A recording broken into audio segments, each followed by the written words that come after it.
Actually, I think is probably one of the most fitting classes for this guy. I appreciate that they made him a druid and not something silly.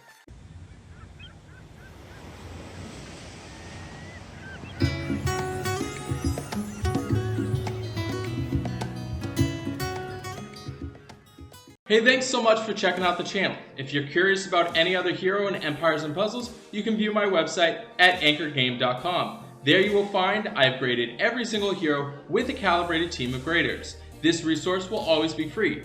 Thinking about supporting the hero grades and the breakdown videos? You're welcome to donate. Otherwise, feel free to share this resource with a friend.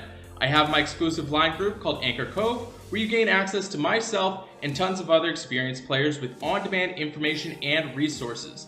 If that piques your interest, all that information is on the opening page of my website with a short video. Let me dive into today's hero breakdown. Thanks so much for checking out the channel. Today we're doing a brand new hero breakdown on Melendor. When Gandalf says you shall not pass, Anchor says you do. You get the hero breakdown. He's got 714 on his attack, 586 on his defense, and 1000 on his health. Statistically, the attack power, it's pretty good for a 4-star at 714. That defense, pretty pathetic. Health total, it's pretty okay. He is running at average speed. He is a classic 4-star hero. This video is sponsored by Raid Shadow Legends. It is a free massive turn-based dark fantasy RPG. If you want a huge head start, all you have to do, go to the link description, and if you're a new player, you'll get 1 day XP boost, 3 Raid Flasks, 1 Ancient Shard, 1 Void Champion, Bulwark, and 50 gems. All your treasure, it's waiting for you right over here. As far as his hero specials go, recovers 42% health for all allies, removes buffs from all enemies. Very straightforward in terms of his abilities. He just gains a whole bunch of health for all your guys, and he sets it up so if they have any shenanigans going on their side, he removes anything. He is a druid class hero, which actually I think is probably one of the most fitting classes for this guy. I appreciate that they made him a druid and not something silly. Maybe sorcerer. Sorcerer would probably work too.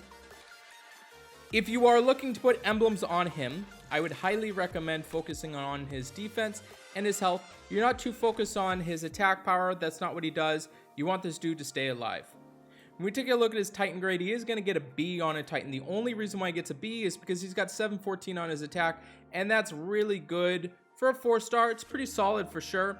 He would only fit into the high tile damage slot. Now, I am not a big fan of putting healers in on a Titan, especially when you're looking at the 13, 14-star Titans. Maybe it's acceptable when you're down to the 5-star, 6-star Titans, but you're going to want to have him in the high tile damage slot if you are using him on a Titan. So he's going to get a B grade there. When we look at him offensively, he is going to get an A-. I really appreciate this hero. He definitely helps out quite a bit in terms of removing buffs. This is actually pretty apparent throughout. I can see a lot of people using Melendor. I actually have 2 of them leveled up. I leveled them all the way up very early on because I found it very useful in wars. So I'm sure people will agree with that. Especially being green is a pretty good color to be stacking against mostly green tanks right now that are being found in wars.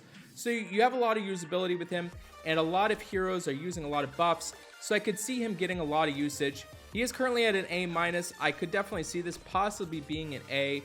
Very useful, mostly because he's removing all the buffs from all enemies, and then he's also healing all your dudes.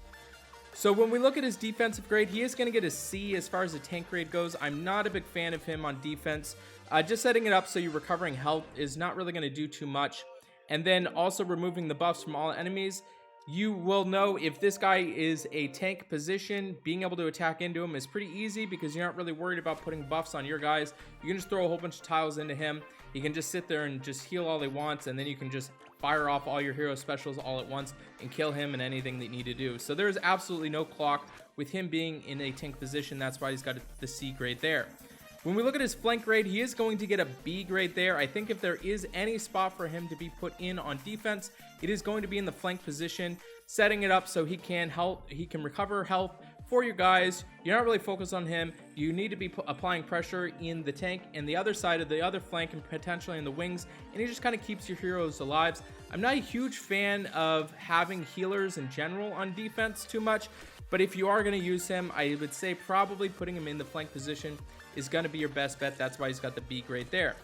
And then when we look at his wing grade, he is going to get a B-, obviously setting it up so he's all the way in the very far corner. Probably a lot of your heroes are dead and you're not really worried about the buffs being removed from the enemies. I'm not a big fan of him there. This is a B-. He is going to get an overall defensive grade of a B. This is very close to a B minus, I would say. I don't think that this really fits that well as far as being on your defensive team. Reason being is the big appeal to using Melendor is that he sets it up so he removes all buffs from all enemies, and if he's on defense, you can really kind of plan around that. So when we look at his weekly raid grade, he is going to get an A minus on rush attack. This is close to an A. I really appreciate this hero now running at very fast speed. Obviously setting it up so you're removing all of anything that is going on, and you are healing all your guys. So if they have anything crazy going on, you can remove all that. And then he's also setting up so he recovers the 42% health at very fast speed. Very effective there. And when we look at his buff grade, he is going to get an A plus on buff. Obviously with them setting it up, they're potentially using stuff that gains them buff if they are exploiting the whole buff factor in buff attack. So at average speed, removing all of that and then healing anything that's gone on is really, really effective. He is going to get an A plus grade there. And then on Bloody Battle, he is going to get a D overall. Obviously, a big appeal comes from him being able to recover the 42% health. Not going to be a factor if you can't heal, so don't put him on Bloody Battle. Very bloody, bad idea. He is going to get an overall grade of an A minus. This is close to an A. I think that there is a lot of usability with this hero.